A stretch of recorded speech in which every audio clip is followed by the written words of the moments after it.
Adeshima baye mamu inachi mamu akwaba no pay Edmoba KFM TV eso anope mre aso sensema yabo ano efiye maimo no yedninia ebeso ngose no sumpe mu kase wo KFM TV ne so anope yede asida strong ko ebekwa ma yabo afo KFM Musical Center wo mo eton instruments e ope combo guitar microphone speaker drum set ni anu duweni etwemu KFM Musical Center so ya wonsa ebekasa instrument no womo ewo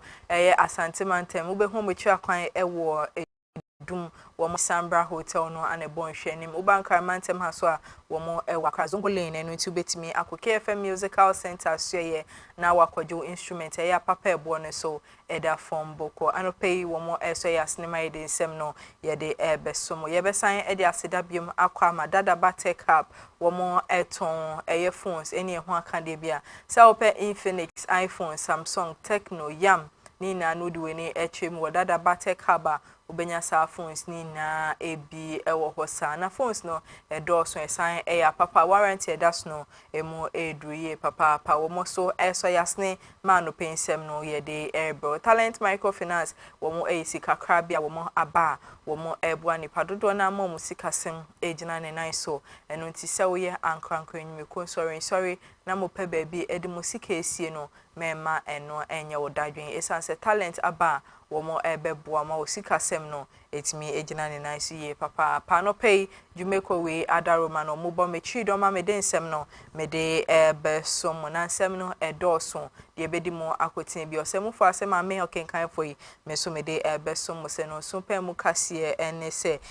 fellow su kwachi awo ye kasama for de mama Penny John Dramani Mahama endra accountability series no de share so a watch mu se okopi mu ewo nyamedom ana ohia ba ade a wo mo chips compound no enche bia wombe wi na wo mo ebia no so edie mu nsem yede ebeba besom wo health director and so edi abetudwa wo chimsen kebe ya suhu government hospital no abanhwe na wombie mu emfa mu ne no ade bia ebebo mo ye papa no so anope yede mu nsem yede ebaba besom wo ewosa sa and so ana tricycle riders and so edi adeshrede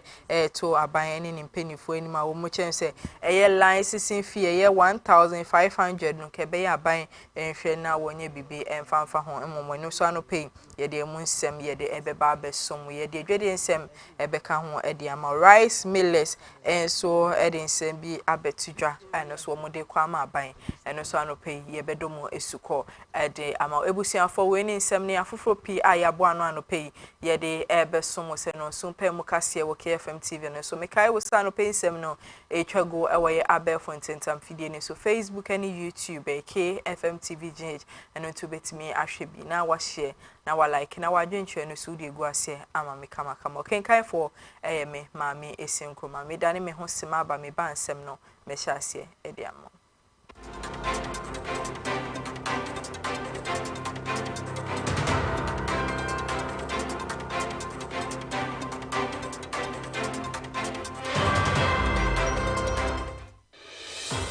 Yo, I'm for and then Yamama Kwaba at the bar, a KFM musical shopper. The Tosumi, no, who free a Kumasi Malcolm that Damono, a sunny at the bar at Dumuno, Sabran Udu, a Sambra Junction, Sambra Hotel, Quantana Sope. Now, shop no any Sambra Hotel, and the Dinja anymore. Would the free Sambra Hotel, a wood sunny at the co, Nankani and Hagan Hono, Annie, a hawk and a KFM musical shop. The Tosumi, no, yet be no fofro. Now, the air can say, and feed the papa at Timiche. The Odia, sorry, the Odi Gro Agro Ahudo. Juma de Bia Woody open here a young Fidia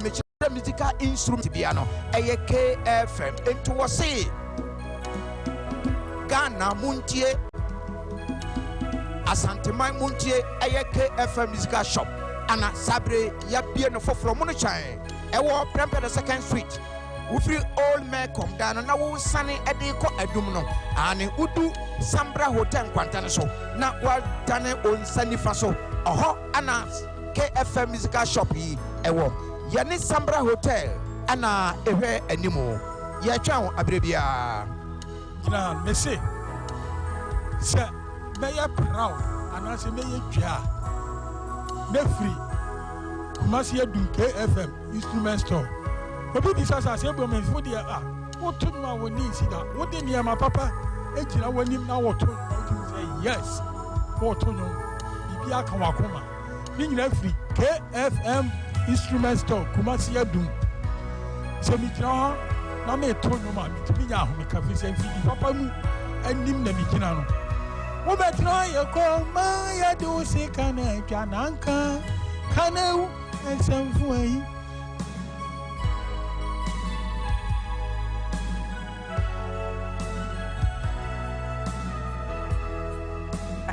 Ebusiafo yeguso amamu ina kwaba no peyi edamase sano pemu guso etimu TV ne ho amohwe eye no so pemu kase wo KFM TV ne so mekoso e kai wo sano pensem no etwegu e wo ye abelfo ntintam video ne so Facebook and YouTube KFM TV G eno to betimi ahwe bi na wa share na wa like na wa dwenche ne so de egu ase ama me kama me hyensem na se e de amaudi afeli so fo sukwache wono ano ye kasamafo de mama mpani John Dramani Mahama ne ndedwe wo de abetudwa wo chim se okopie mo e wo nyame dom eni ohia ba eye chips compound e ho no wo mo chese enche bia no wo mo ebewie no mo bia no e de ama obi bia hwan no beboa ama eye wo mo akoma so ade any health infrastructure no etimi akosuye papa e wo my Ghana ha ne titio eni nyame dom eni ohia ba senwe ana fele so fo su kwachi wo de abetu edwa. I'm an ex-official member of the District Assembly at AAK, so I know for a fact that if you go to a place called Nyamedom and Uhiaba, we started and are almost done with 2 chips compounds. As I speak to you, the procurement process to buy hospital equipment to furnish those chips compounds are underway. And indeed, we are only a matter of weeks away from commission. I'm sure I'll be doing the commissioning myself. So if you come to AAK, you see that that project is very far advanced and only weeks away from commission. And the same can be said for many districts in Ghana. And in fact, as I indicated, the local government minister, under whose auspices this initiative, because he has jurisdiction over district assemblies, will be here sometime next week. He can give you a breakdown. I've been in touch with him and he indicates that they still are collating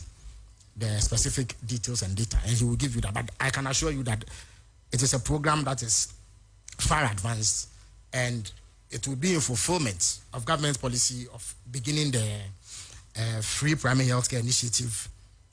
Ebusiafo no ntinsem we ana fele so for sukwache wo de abetudwa no pe ye so ye de bi aba besom no ye de wo to ansem no so de anisem no wasan de tudwa wo chem se eye 1 cedi energy sector levy a wo mo de to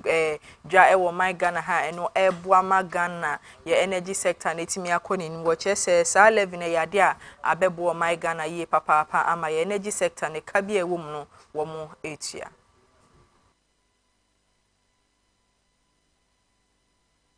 Relevance and importance was thoroughly explained by the Minister for Finance and Minister for Energy when the bill to have it passed was introduced in Parliament. The whole idea was to ensure that expensive liquid fuels that were purchased for the purposes of firing thermal plants, but whose cost had not been factored into the tariff build-up, was addressed because it was becoming a bit of a problem. The estimates show that on a yearly basis, about $1.2 billion or so is required for purposes of importing liquid fuels to fire thermal plants. Now, if some effort was not made to bridge this gap, it was going to pose a challenge, even as efforts were made to address the many problems that plagued the sector, which we inherited. In terms of the exact amount of money that has been collected, I'm not able to provide the figures now, but I don't think that it's anything that we cannot get in short order. So I'm sure that in the coming days, that should be. I suspect that even the Finance Ministry in its yearly report to Parliament on petroleum revenue receipts and the general accounting that is done for the budget for each year will shed light on how much has been collected. But what is clear is that it certainly has been put to good use and has contributed significantly to achieving stability in the power sector. When we took over power, there were challenges with electricity stability. And I think all of us can attest now that for several months now, electricity supply has been stable and we've not experienced the outages that many had feared. Ebusiafo nintin semwe anafele so for sukwache wode etudwa endra dem accountability series e course so e wo my Ghana ni sema wodi gu kwam le bi ana no pay so ye de ababe so mo ne de we free sansem ne mo na ye de wa concern from there NPP wo mo communication team member ba ko even say Kweku Chumesi wono so de abetudwa wo chim say wo January bosumi ni de to so eduasa ba ko e wa fimpini ni eduonu nsian mu no wo mo primaries wo mo de be hyehyes no ye party ni nia wo ma ye ba ko ya bomotom ene wo mo hwe say ye party na betimi egina ne nice na san akonenim na nkonim de etimi aba Article 3 no 5 chapter 5 no or say section 5 duties of a member. Article 3 section 5 duties of a member or say a member shall have the right and duty at all times to A1 or say promote and defend the good name of the party. Or say promote and defend the good name of the party. Yet shisha ni nyina na ko mmem ya bibra wo ye bonne na ma me kraba na obetia wa otwe edu ko fie no akotia de wo ye no enye bia enye za na ti ana eno kra no wo ma me du ko fie kotia na eden na amanyoku a ye nyina ya tie tum se ye bedom na ye pese party ni attractive not to say bibi ko so na nya ana obi di boni bia me nkan enti na ye individual so se wo hwe na so Kweku Chumesi na atu anamon bi wo party nim na wo yimi nko ami gina obo mi din a obi ya ne uni asem na mmom se obeka se amanyoku te se NPP eye fake na nye nro ya na pa enro ya na ye gwafempom boate o di party no adodode yi enye nro ya adodode ya na wo party no asumasi ana obenten ana montuo bi e wotu nti na ma party ni yese ya obi ya ne uni asem but se obeka nyina bom se party ni ye fake and NPP party dey na man ye fake enna omo ana oni omo ye aduma no omo na so ni o oya minister wo kan nsem ni bi no wo ka say ministerial committee ya te ya no oni na ye badon ni enye sa de ne te oni na edi animu na omo ana oni omo de sa tem no ye wu afimpon boati hu se na omo ye fake you see and lay ye hu se omo ye fake yes re mpanfo no yes re mpanfo na enne omo anya akwanya beso party no enya mu minister aye CEO sunum binum se ne yade bi wo mu kra tranchen party no ene nye fake because the emma party ni nye fake ni say amama bunu ni nyina akwan se obi amra obi ankyere na adwen irrespective of where you come from no party no enyim se me free ha se wo ye pepani se wo ye akani se wo ye we party ni se obi amra ye nyina nkamom ni yentu anamo se ne be ya party no be ye fe nti yesre empayifo bi no mo munya akwanya no aga na nke ka ya odi ase nke enu birim bia na adwe wi tena ye den ke ya ma be party no donti e bia nipa ba aku bi e na tu anamo nti ya me Kweku Chumesi be me mfa nkohye party ni nyina ti yesre empayifo na munya akwanya no NPP party no ene ye hyehye me gitu mu se after 31st ye beto aba wi a miminim se yebra mamu ba omya ne be yini no empo sie obi bia na ye be yini no ade ba ko a ye hia ne se nkabom enye san kasa ye bi no enema bi ye pese ye sua fi ewura fimpom bo ateno mo nchen no enye bilie enye san nema we ne ye pa fi omo nchen ye sro omo nye nema maburu na ye ba no enne ye di nkuguo na nso ye de ye se ye be sole abrani abre bia no ye be bo party hu dawdo ye be di party hu adanse se ne party na kase ye promote ne defend party no ye mo ne ho ban ye ma party ni nya akono ma afoforo no eno na ye beye ye sempa info do amanya akwanya ne se wonya akwanya na obekasa ye so kan se ma hote so wuntimi nkasa etu ansi uso obi amfa ase kan gina uso obi amfa agency uso kan wanu tum kan wanu da ye kan se dare Ebusiafo enu ntinsem we ana eye Owura Chumesi wode abetudwa yensu ye de bi ababesum ye to ansem ne so e de amode Canada Japan eye 31st January prime minister NPP amenyoko no won mi hyehyɛ so e wo man Ghana ha na omayi o Franka tuni e de ama afimpinu ni eduonu wotwe abato a ye beto e wo man mu no enam so ama wo de abetudwa mo kyese eye akabese na wotwe kakra na wo mo prime minister no womo di ahyehyes na womo ogidi se Canada Japan wono anankunimde mapa ebetimi akwade amano na webetu Franka e de amade New Patriotic Party NPP amenyoko. There is good news from the eastern region. There is good news from the western region. There is good news, ladies and gentlemen.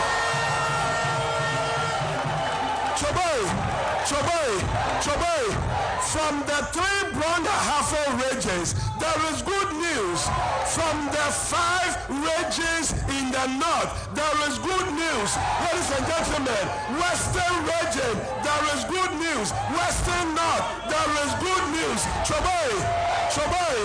From the Ashanti region, there is good news. Choboy. From the greater Accra, there is good news. From the almighty Central region, there is good news. Choboy.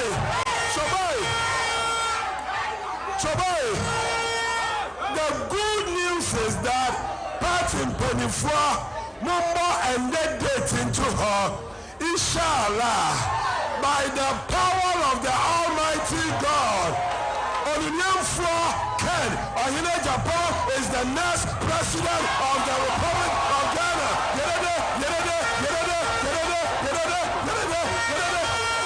Ebusiafo anu ntinsem we ana NPP amenyoko no mo so mo de abetu dwa mo cheme se wo mo de wo mo ogidie se primacy enko na wie ye de na Kennedy Japan wono ana NPP amenyoko na yi ni se wo betu Franka farmer the New Patriotic Party NPP amenyoko na ye de we free sansem ni mano pay na ye de wa consent from there member of parliament was a municipal chief executive na wo mo de abetu dwa mo chese se na be ma ebeboa ma Ghana education system netimi akoni nim na bibia no suku dan ahodo ebusu wo my Ghana hanti wo mo besi 12 unit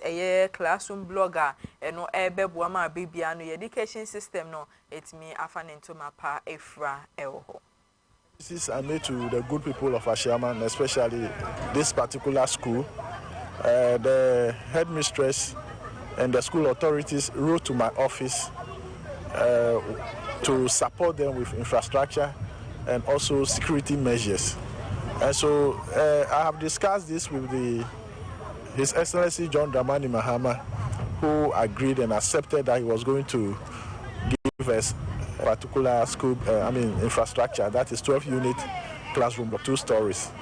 And so lo and behold, the project had come.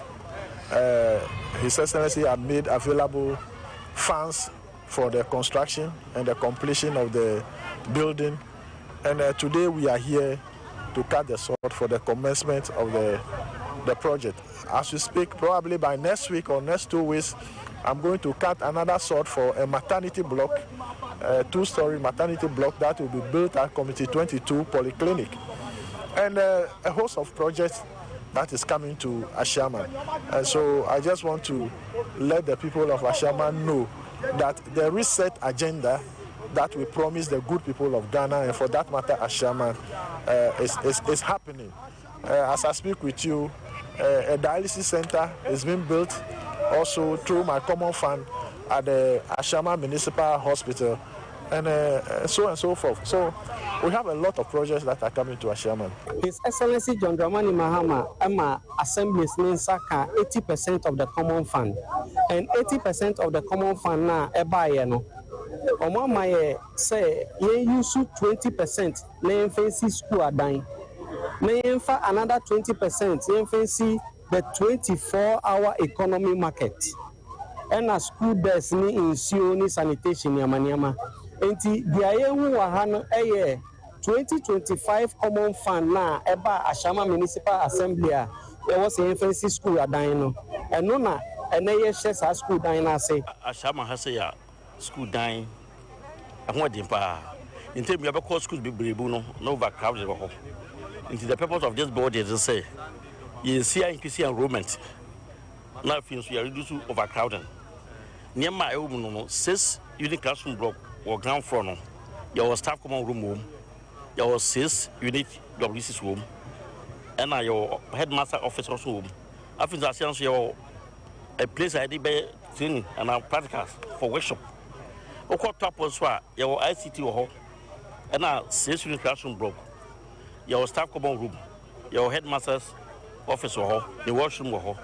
and the washroom for the students. It's basically you need 12 unit classroom block. Ranger and toys here you be you go to near Mantino 6 months no more can a very sure say Omunza can within that 6 months with the hope say you resist certificate and Sabe can scan it there. There's no problem. 6 months will be done. Ebusuafo no ntinsem we ana mpanifo de abetu dwa no pe aye nso ye de bi aba besomo ye gina wo mu nsem eso na etwa ye ho akwaje aboafo nkrato abaye ba nsem no ye beto aso e de ama.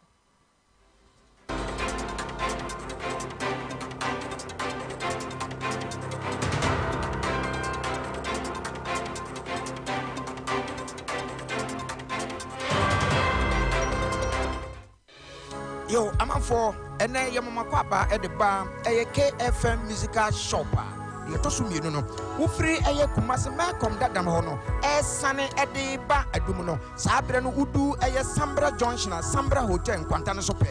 Now shop on any Sambra Hotel and the Dinja anymore. Would the free Sambra Hotel, a wood sunny at the co, Nankane and Hagan Hono, Annie, a hawk and a KFM musical shop. Dear Tosumi, no, yet be no fofro. Now, dear Ekani said, if you dear papa, a timiche, the Odia, sorry, dear Udi grow agro ahudo. Juma dear be a woody open here a young figure, musical instrument piano, a KFM, into a say Ghana Muntie Asante Mai Muntie, a KFM musical shop, Anna Sabre, Yapia no fofro Munachai, a war Premper the 2nd Street. Ufri old man come down and now sunny ediko edumno and udu Sambra Hotel Quantana so now what done on Sandy Faso oho ana KFM musical shop yi ewo yani Sambra Hotel ana ewe animo ya twa abrebia Gina me say me ya proud and say me ya twa me free Kumasi ya du KFM instrument store obi bisa sa se bomen fu dia what to ma woni si da what dey near my papa e gina wanim na what to say yes what to no bibi aka wakoma ni nyina free KFM instrument store Kumasi Adum so mi gina na me to no ma mi nya ho me ka fi se fi papa mu anim na mi gina no wo be try e ko ma ya do se kana twa nanka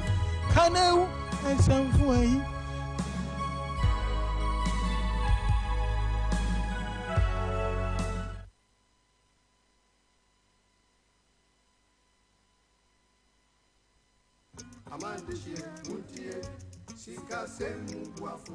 Medo benami Ghana duko do ajakle ho duko kata. Mie chonyanyu ade vena micho Talent Microfinance Limited Gajradopa. Mie wona susu savings, adishare, school buafo, cashback, ple bubwa okata. Nenyebe egajom de miagbo la letie tomegbeko ateun aho gadodo. Kenenyebe egajom vivi la nenyebe o gahia ola atenwava ava de ogai kenehia fa. Tanenyebe mi foncho mi afa jom yo kenyemi afa gadodo nyawa. Business loan elemiashi, church financing elemiashi, salary loan elemiashi, eye bubo li kenye personal loan. Eye nenyebe mi foncho business loan a enye gadodo ikemie nana asichalao. Nenyebe washigba keke alum eleswe we have talent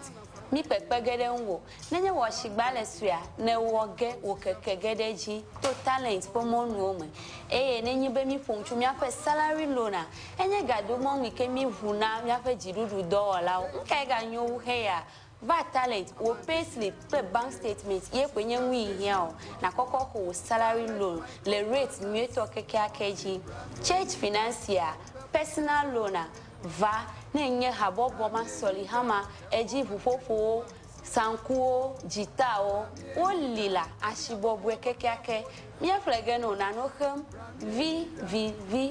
choji nto jinwade vare kwereka monpopo kai ganyu heya talent kuna kpoheya ole chagbagba na do tare talent bena wo gadomo nwa anobobwe nami akpenami etibe ya nyafi ke talent la Talent Microfinance Jengo Amegan Shpe Ape Letina Tejibo Hotami miape kapomo enya 050-129-1298 alo 050-128-9119 talent woga kwamanu banto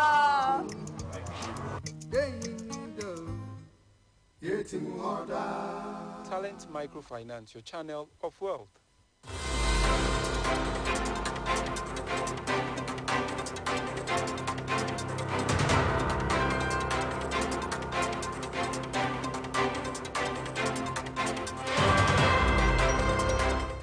Simon Muina Aquaba Edam Assisano pay Muguso Etmu TV Hamotion on soon pay Mukasie wo KFM TV ne so. Mekwaso Ekai was an open semino a trego away Abe Fontentam Fidie ne so. Facebook and YouTube KFM TV GH and to wait me Ashebi. Now was share now like now I join you and studio guasie ama me kama na metwan semino so dia maudia yedu kopium ewo suhu enen important eye health director wo no wo de abetudwa wo chim sen kebe ya suhu government hospital no we dey adeshed ya no dey to aban ene mpanyfo anim se sa ya resabi kebe ya wo monhwe na wo mum biem se na be ya ebetimi aboa ma healthcare delivery etimi akonenim ye papa ewo suhu ene important same way ana health director no wo dey etudwa growth within the Suhum municipality and its surrounding catchment communities has led to increasing demand for healthcare services. Unfortunately, this demand has not always been matched with corresponding expansion in infrastructure. Limited ward space and congestion have therefore remained persistent challenges. In addition to these, the hospital continues to grapple with limited staff accommodation, a situation that affects staff availability, response time, morale, and retention. Many dedicated health workers commute long distances to provide care, sometimes under very challenging circumstances. SAP facility, it is not a luxury, but it is also a human right. I am deeply troubled and worried that the emergency ward, continue to be in this poor state. And you know, so uplift the emergency ward, I'm ready to partner separated organizations and corporate bodies to ensure say we will expand, refurbish and retool the Suhum accident and emergency ward. Including some of our leaders. They love their pockets but not Ghana. They love their parties but not Ghana. One party. When they have to choose between their party and Ghana, they'll choose the party over Ghana. Now,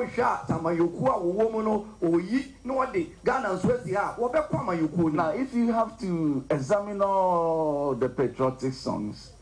our forebears placed the development of this nation not on the leaders but on all of us.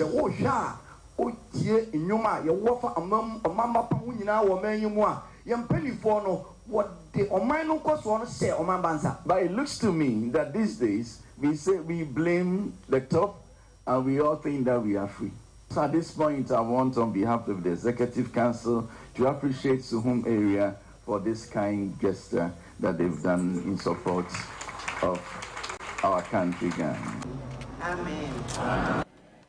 Ebusi Afano Ntinsem we ana health director woni ni mpenifu a wo ewo Suhum government hospital wo mo de abetudwa yen so ye de bi ababesum ye de we free sansem na de akonsem from there security manager Waterkrade Harbour naval captain Michael Duvo wo no so de abetudwa wo chim se operational wo mo de shares no eno akoso tot ya mo chese wo nsa so 500 boxes of illicit drugs edin a wo mo nim se different red no wo mo chese boxes base 500 and a woman's aso. The problem with the container has to do with non-declaration of the goods in the container, which is a crime. Not that the carrying council. For that,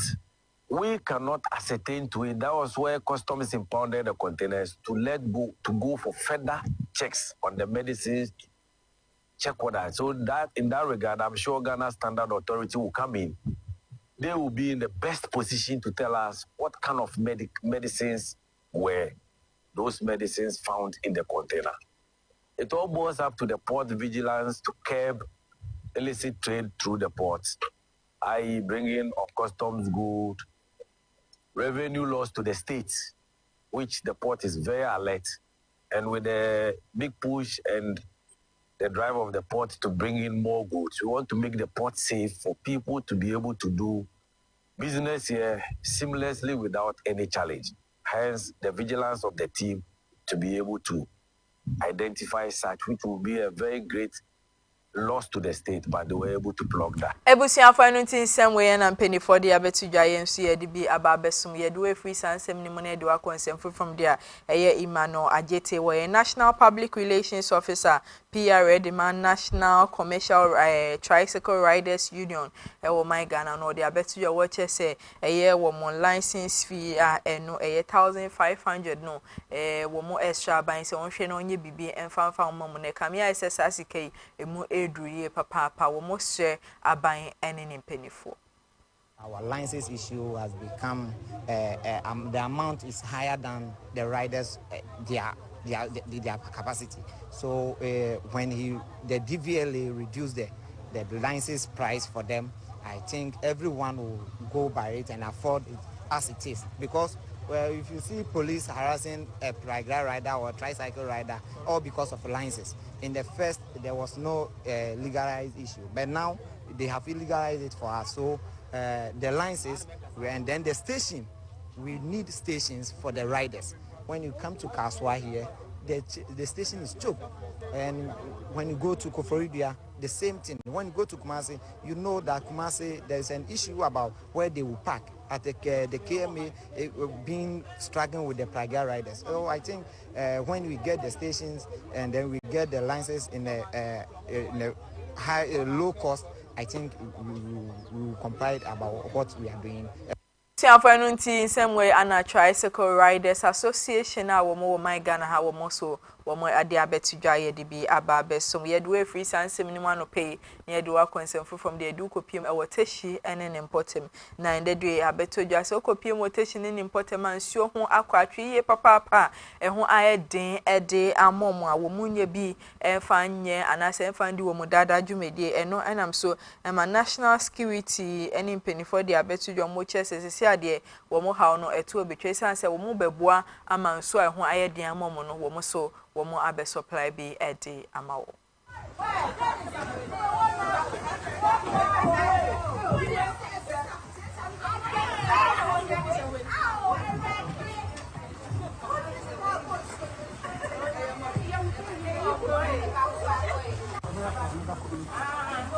like a different place.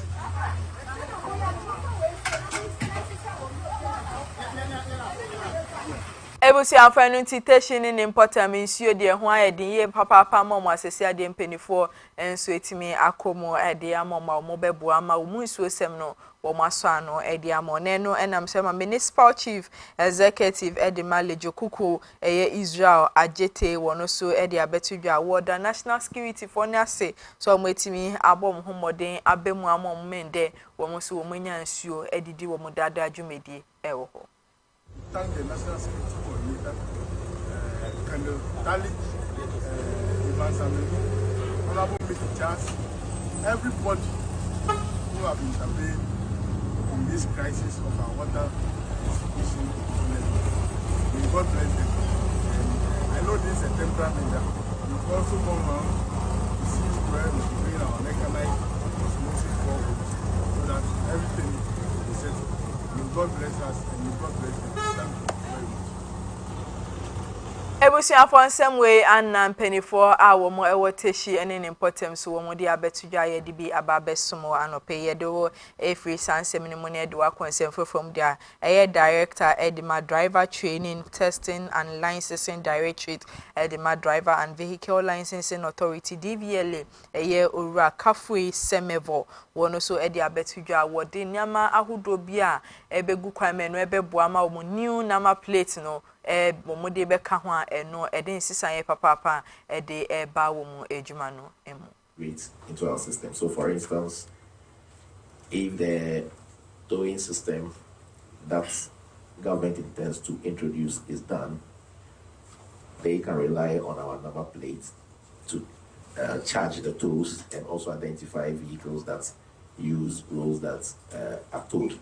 So basically, we are not going to be stopping to pay anybody, and that means if again blocks leakages, because you know that when we used to pay to people, sometimes you pay and you realize that the receipt is a recycled receipt, and these will also, and especially also insurance, the courts, the police can easily integrate into our system for enhanced security and enforcement purposes. A driver and vehicle licensing authority penny for more anomoden same we abetuja no pay and so yedi be ababesum yedi wo eto ansem no so akonsem from the drada ukopie mo ewa yawa so west will gone eye wo mamrahye bedwane John Dumelo and drada wo bone homoden de ukopie mo hia nipa dodo a mo gina wo mo peka sisi ade ka ho ya ye den de wo mo peka no ana John Dumelo hu se da bi e wo so ye bibi ede boa eye ne constituency enu nyam so ama the buses ekosi when the omo free share she come adina na wo mo eko fire watch say no eya de bia wo betai se ne be ya ebetimi aboa ma nipa dodo a wo mo bo peso a wo mo peka no ano etimi abrase Adina. Thank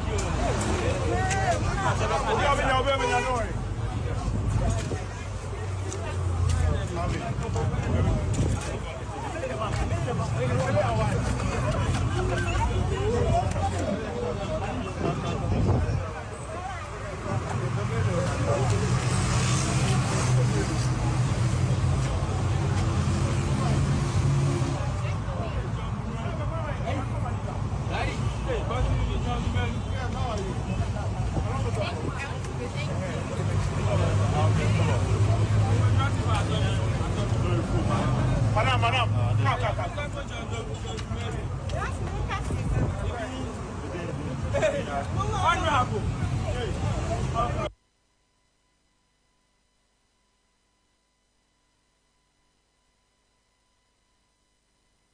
Ewusiafo enu nti we anayawa so west ogomrahye bedwane onmonyamfo John Dumelo wo ye edebo ani constituency awo mo ho sene be ya abrebia no nipa dodo awo mo ebo pace wo ho no ano etimi abrasi yegina ni nsemi so ni adane ye ho sima ba ye ba ye de nsem no ekọ edwadie emu